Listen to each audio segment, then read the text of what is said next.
ایک بار حضرت رابعہ بصری حضرت حسن بصری کے گھر پر آئی کسی مسئلے کی پوچھنے کی وجہ سے۔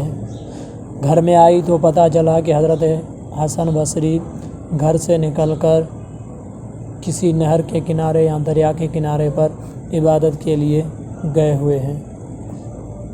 بہرحال رابعہ بصری کو معلوم ہوا کہ جب حضرت بصری اپنی عادت کے مطابق ذکر و عبادت کرنے کے لیے دریا کے کنارے پر گئے ہیں تو یہ بھی وہاں پہنچ گئی۔ وہاں جا کر ایک عجیب ماجرا دیکھا کہ حضرت بصری نے پانی کے اوپر مصلی بچھا کر اس کے اوپر نماز پڑھ رہے ہیں۔ نہ مصلی ڈوبتا ہے نہ تر ہوتا ہے، گویا کرامت ظاہر ہوئی۔ رابعہ بصری کو یہ چیز ناگوار گزری اور اسے اچھا نہ سمجھا، کیونکہ یہ عبدیت اور بندگی کی شان کے خلاف ہے۔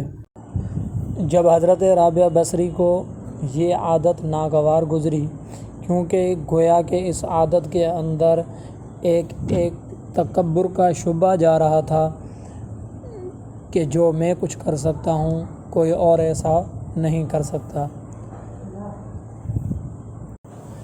تو لہذا حضرت رابعہ بصری نے اس کی اصلاح کے لیے ایک طریقہ سوچا، کیونکہ ڈائریکٹلی ان کو کہنا مناسب نہیں تھا، تو ان کے لیے ایک طریقہ سوچا۔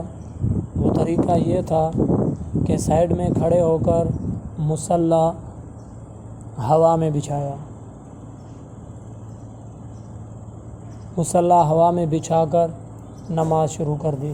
اب مصلی ہوا میں لٹکا ہوا ہے اور نماز پڑھ رہی ہے۔ حضرت حسن بصری نے جب یہ دیکھا تو سمجھ گئے کہ مجھے ہدایت کرنی مقصود ہے، فوراً اپنا مصلی لپیٹا اور دریا کے کنارے پر آ گئے۔ حضرت رابعہ بصری نے بھی ہوا سے مصلی لپیٹا اور نیچے آئی اور آ کر 2 جملے ارشاد فرمائے، اور وہ 2 جملے بھی کتنی قیمتی تھی اور زرین اقوال میں سے ہیں۔ فرمایا کہ دین و دنیا کی ساری نصیحتیں ان 2 جملوں میں چھپی ہوئی ہیں۔ فرمایا اے حسن بصری، اگر تم پانی پر تیر گئے تو کوڑا کباڑ کچرا بھی پانی کے اوپر تیرتا ہے، یہ کوئی کمال کی بات تو نہیں، اور اگر رابعہ ہوا میں اڑی تو مکھیاں بھی تو ہوا میں اڑتی ہیں، یہ کوئی کمال کی بات نہیں۔ اپنے نفس کو قابو میں کرو، اس پر کنٹرول حاصل کرو تاکہ صحیح معنوں میں انسان بنو۔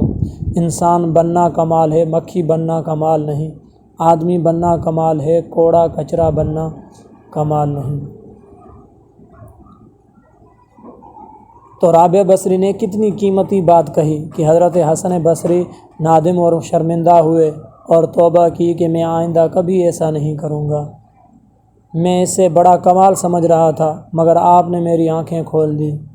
تو دیکھیے میرے دوستو، رابعہ بصری ایک عورت ہو کر ایک مرد کی مربیہ بنی، جو مردوں کے امام سمجھے جاتے تھے ان کے لیے بھی ہدایت کا ذریعہ بنی، ان کو بھی سیدھا راستہ دکھایا۔